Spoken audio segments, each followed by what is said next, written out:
Hello everyone and welcome back to SwitchUp. Big thanks from Glen and I. We have hit, 172,500 subs, which just seems insane. We've obviously watched channels like Nintendo Life and Game Explain over the years and just thought there was no chance we'd come anywhere close. So yeah, thank you very much. As always, we'll be giving away a couple of free games with this episode. You just need to make sure you're subscribed and all that fancy stuff. Click all the buttons, press all the bells, you know the drill. At the end of this video, we have 2 avoids and we've also added in a hidden gem of the week. It's already cost me money to make this video as usual, but actually there's some brilliant games on sale. What's available? Well, let's find out.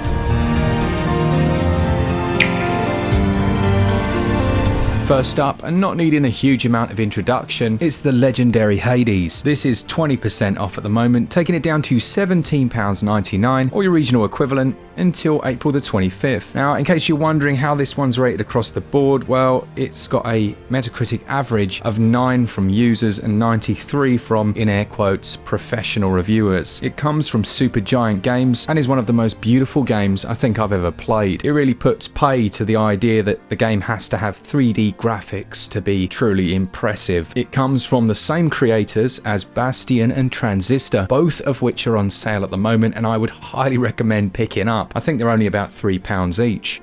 Hades though pits you in the role of the Prince of the Underworld, gives you the choice of a load of different weapons, very quick combat, a choice of paths as you move through this roguelike, and an ever-changing story based on the decisions you make. It really is a brilliant game and there's a reason people don't stop banging on about it. That sale goes on until April the 25th.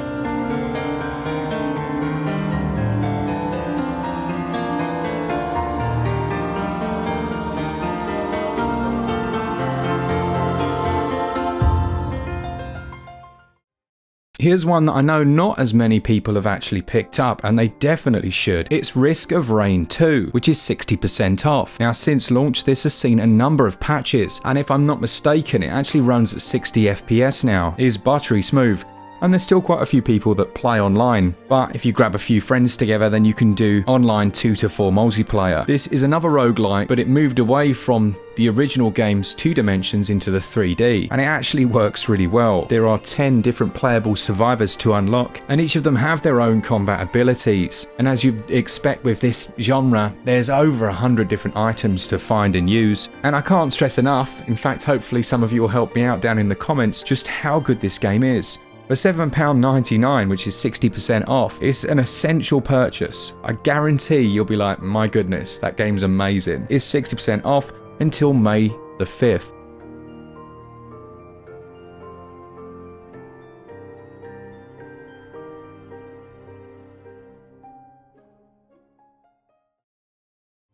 Going a different direction now, we've got Wondersong. This is 75% off, taking it down to £4.49. It describes itself as a musical adventure where you use singing to save the world, and you play as a silly bard who embarks on a globe-trotting journey to learn about the mysterious Earth Song, said to prevent the universe's imminent end. It's a lovely game. It's really nice. It does that thing so well that games like Parappa the Rapper and other musical adventures have done in the past, which is to tie gameplay and music together in such a way that it makes it really compelling and doesn't feel like a gimmick. This one's going to take around about 10 and a half hours to complete. It has a 2.2 gig download and at just over £4. Man, it's a real bargain.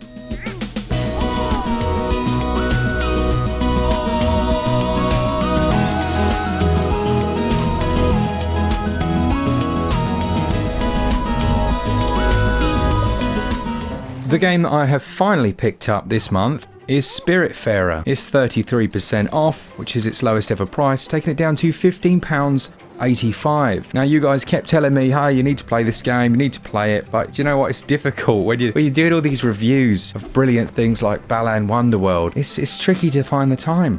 But I finally bought it for what I think is a very reasonable price, and yeah, you're all right. It's a great game. So far, I mean, I've only put in about 2 or 3 hours, but it's lovely. It's got such a nice art style. I mean, Thunder Lotus are kind of known for that, right? They've released a couple of other games that just look beautiful, but this takes the biscuit. It looks incredible. You play as Stella, who's a ferry master to the deceased, and where the title of the game comes from, she is a Spiritfarer. You have to build up your boat to explore the world, and then you make friends with and look after different spirits before releasing them into the afterlife. Or so the blurb goes, and yeah, that's pretty much it so far from what I've seen. There's farming in here, mining, fishing, harvesting, all of that good stuff. But the best part, Daffodil the cat. That is awesome. You can also, which I didn't realise actually, and I'm gonna have to get my daughter on it, do this in 2-player. So you can play cooperatively with a friend. It's a great game and really worth picking up. It's got a 6 GB download. You're looking at about 40 hours to do everything. And as I say, that sale goes on until April the 29th. I'd probably rank Katana ZERO as one of my top 5 games on the Nintendo Switch, and maybe in the top 10 on any platform. This is an absolutely outstanding game, developed by ASCII Soft and published by the legendary Devolver Digital, which I can never say. It places you in the role of essentially a hitman who has the ability to slow down time and deflect projectiles, but each stage is split up into small segmented, almost action puzzles. If you die, then you go straight back to the start of that section, and once you complete an area, it then gives you this black and white full speed playthrough, which just makes you look like an absolute beast. The game really reminded me of one of my favourite films of all time, Leon, which hopefully you've seen, featuring is it Jean Reno? Is that how you pronounce his name? But yeah, great film. Reminds me a lot of this, and the story is quite reflective of that film as well. It's down 40%, so it's £8.09, and that sale goes on until April the 25th. It's got a download size 359 megs.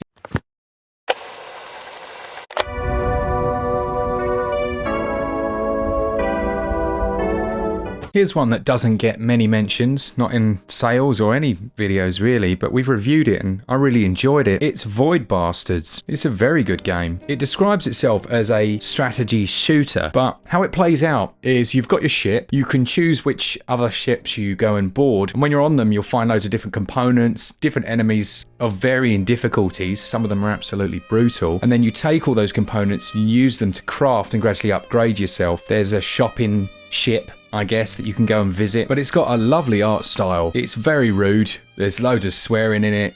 It's absolutely quality. It's very English, this. It feels very British in terms of its sense of humour. If you like things like Red Dwarf, it's got that kind of sardonic wit about every aspect of it, which really appeals to me. It has around about a 12 to 15 hour campaign to work your way through. But if you die, then you become a new prisoner who has their own characteristics and traits. Now my one unfortunately had like a cough, and I'd be creeping through corridors and he'd suddenly cough and everyone would be on me like white on rice. So yeah, very interesting, very unique, and well worth getting. It's got a download size of 3.0 gigs, and that sale goes on until April the 26th. If you're a fan of that RPG simulation genre, things like Stardew Valley, then you might get on well with Little Dragon's Cafe. This one's 70% off, taking it down to $17.99, and you'll be able to see if it's available in your region on sale at the bottom of the screen. But it puts you, as the title suggests, in the role of a cafe, but there's also a dragon here that you have to look after and maintain. It's a lovely little game. One thing that may detract, or deter I should say, some people is some slightly longer loading times. If you can handle that and just enjoy the times where you're not loading, then you'll have a lot of fun here. It's got a really unique art style that I can't quite place my finger on. I can't quite describe this. I mean, you'll have to let me know what you think, but it's a charming game. I know Glen loves it. It'll give you around about 100 hours of gameplay, and it's only a 695 megabyte download, so it's going to be kind to your SD card. That sale goes on until April the 26th and is indeed its lowest price ever.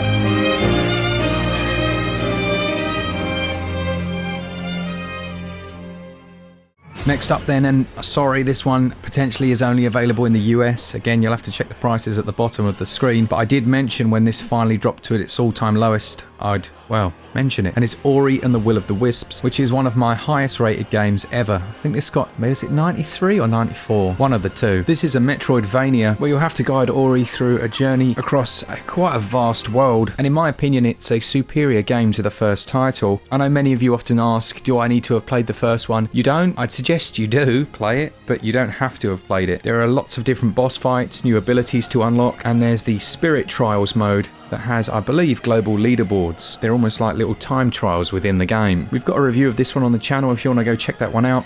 It's got a 4.3 gigabyte download. It's the lowest it's ever been. It's 20% off, taking it down to $23.99, and that goes on until April the 26th.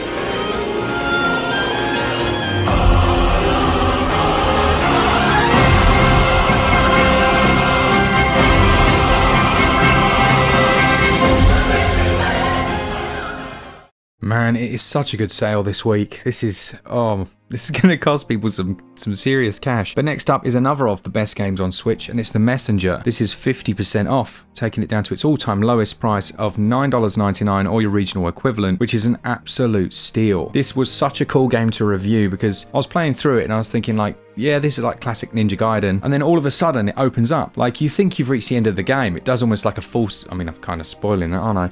But it does almost like a false ending, and then it opens up completely and it's like, there you go. And it's quite surprising, but it's just brilliant the way it's done. You can upgrade your character, you get loads of new abilities, there's hidden levels, hidden areas, small references to other games, and it has a very cool 8-bit to 16-bit shifting mechanic, which isn't just a gimmick and actually works really well to enhance the gameplay. There's an original soundtrack here from well, it says here, renowned chiptune composer Rainbow Dragon Eyes. I've never heard of it. I've never heard of it, but I'm sure they're renowned. There is the Picnic Panic DLC, which is completely free at the moment, and that adds 3 new levels and bosses. But isn't it just nice when developers add free DLC? Look, got a lot of time for that, and there's also 18 new musical tracks added. Definitely worth buying. If you haven't played it for whatever reason, you should. You should own this one. This is one of those essential Switch pickups. One of the most interesting games, I'd say, on Switch in the Metroidvania genre has to be Dandara, but it also saw a massive update. Now Dandara, the Trials of Fear edition, is 65% off, taking it down to just over $5. It's a ludicrous price for the amount of content you're getting and just the quality of this game. It's got this mechanic where you almost stick to walls and then grapple from surface to surface.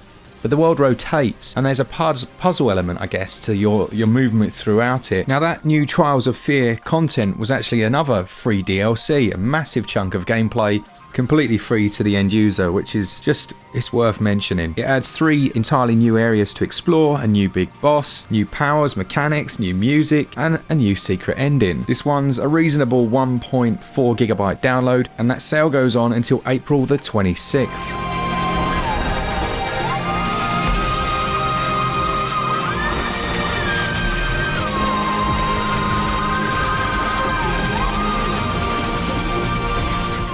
And now it's time for 2 avoids, which you should avoid because they stink. Worse than French cheese. Now at the moment my fridge is filled with the stuff, and every time I open it, man, I'm gagging. How can it smell like that and taste so good? I don't know, but it's best enjoyed with wine.